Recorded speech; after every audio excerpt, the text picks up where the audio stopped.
Hey guys, it's Cap from Nerdy Show and Bleeding Cool. I'm here in the Sony booth. We're checking out an indie game from Alientrap, talking with Lee here, who's playing against our very own Brandon.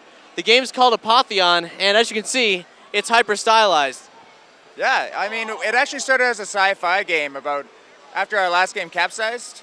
We kind of were just going to make another run and gun game, and the idea was to have Greeks in space, essentially, like Zeus with a laser gun sort of thing. But it kind of got really weird, and we ended up dropping all the sci-fi stuff and just stick with the Greek look, essentially.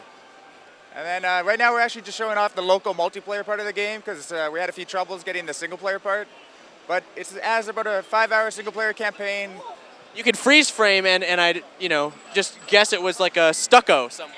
Yes. Well, I mean, that Greek stucco look, it's essentially, it looks like a side-scroller, So we pretty much just brought that to life.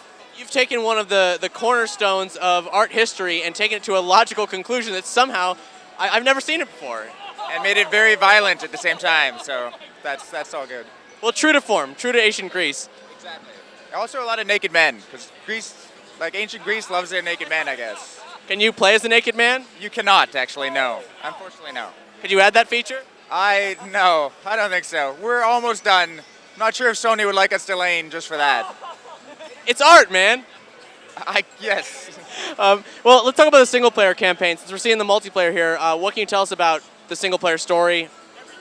Essentially, the story is that the gods have abandoned humanity. It's kind of the end of the god age. And you have to go and steal the powers from each individual god. So to get back your forest of your village, you have to go and steal the powers of Artemis. And then you have to go to get light, you have to steal the powers of Apollo. And you slowly work your way up to Zeus to take the final powers and become a god, essentially. Which is what the word Apotheon means, to become a god. Very neat. It's also educational. It is quite educational, though we don't stick to the source material too much. We sort of go towards what's fun rather than what's educational, really. Well, Apotheon looks like a really cool game. When can we look for it? 2 months, I'm hoping. We're not done, but we're close to done, so I think 2 months is pretty reasonable. But I've been saying 5 months for about 2 years now, so, I'm not the best at that. Well then, Apotheon coming soon to PlayStation and maybe Steam as well, or? Yeah, PlayStation 4 and Steam. That's it.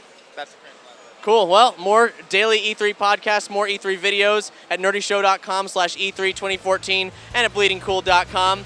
Check us out, guys.